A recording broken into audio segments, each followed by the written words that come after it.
All right, every Monday we take a look at what your elected officials are up to, and we spoke about Iowa in our first half hour. So now we're turning our attention to Illinois. For a few years now, there's been a push for Illinois to establish a Prescription Drug Affordability Board, or a PDAB. This board would be able to set a maximum price for certain drugs. And right now, there's a bill in the House and another in the Senate that would establish this, but they haven't gotten committee assignments yet. Here to explain what's happening is Ben Zielinski, State House reporter for Capitol News, Illinois. All right, Ben, thank you so much for being back with us. Why do supporters say this board is so needed? Yeah, I mean, this is a bill that a lot of lawmakers view as an affordability tool. And by basically creating a state board that is going to oversee the price increases of prescription drugs, lawmakers feel like this would be an avenue for them to be able to tackle the rising cost of drugs. We know this is a really big priority for a lot of people in both parties is addressing rising healthcare costs, specifically on prescription drugs. And Democrat supporters of this bill say that it would basically make life more affordable for people who can be struggling to make ends meet and are faced with really high costs for prescriptions, especially seniors who are on more fixed incomes. I mean, that sounds like something that would get a lot of bipartisan agreement on there. You also have a real life example. Colorado was the first state in the nation to implement a board like this. It passed the legal challenge in its first year. It's expected to save residents millions of dollars.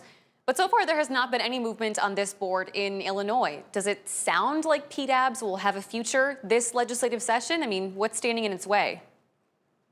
Yeah, this has become kind of one of those perennial issues in Springfield. It's been introduced for a number of years now and really has not progressed. I think, there's a couple factors at play, and supporters of this bill will tell you that's the pharmaceutical lobby that's standing in the way, that they are too powerful of a group. They're the ones who are going to be able to influence lawmakers and block this legislation from moving forward. But I think another area of concern is really this is government oversight. Folks aren't convinced this is actually going to lead to lower prescription drug prices, and putting another government board in place may not necessarily be the right answer to actually bring down costs. Hmm. Well, I want to turn to roads. A new law is going into effect this June, and this is going to redirect hundreds of millions of dollars that were meant to fix Illinois' roads, and instead it's going to be put into Chicago's public transit system. This is already law, and what does this mean for roads in the rest of the state? Yeah, so what this law does, this was the one passed back in October to fix public transportation in the Chicago area.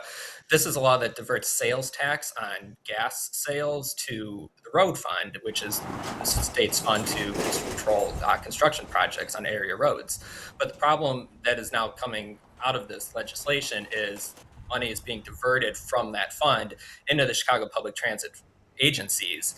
Some of that money is staying with downstate communities, will go to communities like Rock Island with Metrolink, for example. But a lot of the pushback we're hearing from Republicans and others outside the Chicago area is that it's going to take longer for roads to get fixed. There's going to be less money available to actually fix roads that is really needed. And it's going to public transportation, which a lot of folks really outside the Chicago area aren't using on a regular basis. Hmm. Yeah, in the Capitol News Illinois article, you specifically talked about Dallas City, a town that's in our viewing area down in Hancock County, and how people have been waiting for years for this 6 mile stretch of their highway to get fixed. I mean, it's not hard. This is an issue that affects people every single day. Is roads something that's going to be on the legislative agenda for the rest of this year's session? It could be. The governor's always made infrastructure a big part of his budget proposal. So you will see new infrastructure funding or road projects like what has been proposed in Dallas City. That's been on IDOT's budget for a couple of years now. So that money is not expected to go away. The money is still going to be there. It's going to be another 5 years before that project is done, if I recall. But, you know, the road construction is still going to happen, but it's just how it's being paid for. Some of that money is not going to be present. It's going to be going to other areas of the budget. All right, Ben, before I let you go, we have spent a few weeks now talking about the Bears and their move either to Arlington Heights, Illinois, or to Hammond, Indiana. And then late last week on Thursday, Illinois lawmakers finally advanced a bill about this. It's the first major legislative movement we've seen on this in years. So what is in House Bill 910? Yeah, this is not a budget that's just for the Bears. This would apply to the entire state. And it's a bill that would basically give any business that is trying to create a mega project, so something massive like a sports stadium or maybe a new giant manufacturing facility, for example, in other parts of the state. It would allow those companies to negotiate with the local government where they're trying to move to basically set a property tax rate. So, as they're building, they're not paying higher and higher property taxes, but not getting any profits off of that. So this has been a big priority for the governor for a number of years, is to kind of create a business friendly way to deal with the property tax issues so many businesses in Illinois face.